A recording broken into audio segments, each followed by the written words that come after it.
Hello everybody! Cryptids are cool, right? They're awesome creatures of legend and folklore that capture the imagination and can inspire a wonder for the unknown. They represent a hope that the stifling modern world is not all that we have to live for, that unexplainable, fantastical phenomena might still exist somewhere, showing us that there is more to life beyond the mundane modernity in which we live. And what better way to discuss these incredible beings than to project arbitrary role-playing personalities onto them? So let's get into it. Our first cryptid is Mothman. Mothman was first sighted in 1966 in Point Pleasant, West Virginia.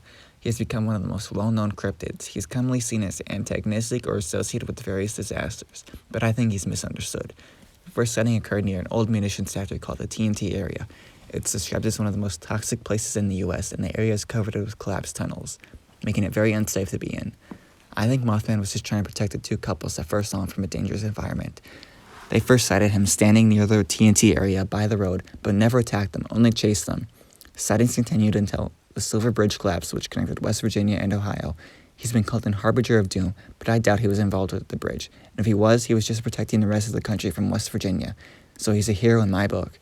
Everything he's done seems to be more like warnings than threats, protecting young people from a dangerous place and warning of infrastructure problems. His methods might be a little suspect, but overall, he's a good guy. Chaotic good. The Mongolian death worm, supposedly called the intestine worm inside Mongolia, is not like one of the little friends that live in our gut. These little things are mean. They spit corrosive saliva and potentially generate electricity. Its method of attack is to rise partly outside of the ground, inflate itself until it builds enough pressure to explode and shoot out a burst of poison onto its prey.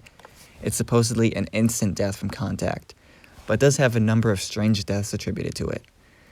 I really don't like snakes or anything remotely resembling snakes, so I am a bit biased. This fleshy, bulbous, phallic-shaped worm that spurts out poison grosses me out, so I say neutral evil. Now we're going to move on to the Loveland Frogman. This thing has been claimed to be a hoax, but I want to believe it was more than just an iguana. It supposedly was seen by two cops in the 70s and had an earlier sighting where it was seen with sort of a wand emitting sparks, which is kind of cool. Frogs have little pea brains, and they can't really be blamed for what they like to do, and even what it did was not that bad at all. One cop saw it and immediately started shooting at it, so we can't blame it for running. It was just escaping police brutality. Frogman's a survivor. Playing with sparklers and running from cops, I think, are pretty fine things to do. It was just trying to make its way in the world, so I'm going to have to put it in true neutral. The winter is long, dark, and cold, and it's always hungry. The Wendigo is never satisfied, it's always starving, and its preferred meal is the flesh of men. There's some dispute over the origin of Wendigos. Some legends say Wendigos were men transformed into monsters upon consuming human flesh out of desperation in a cold winter night, and then driven into madness.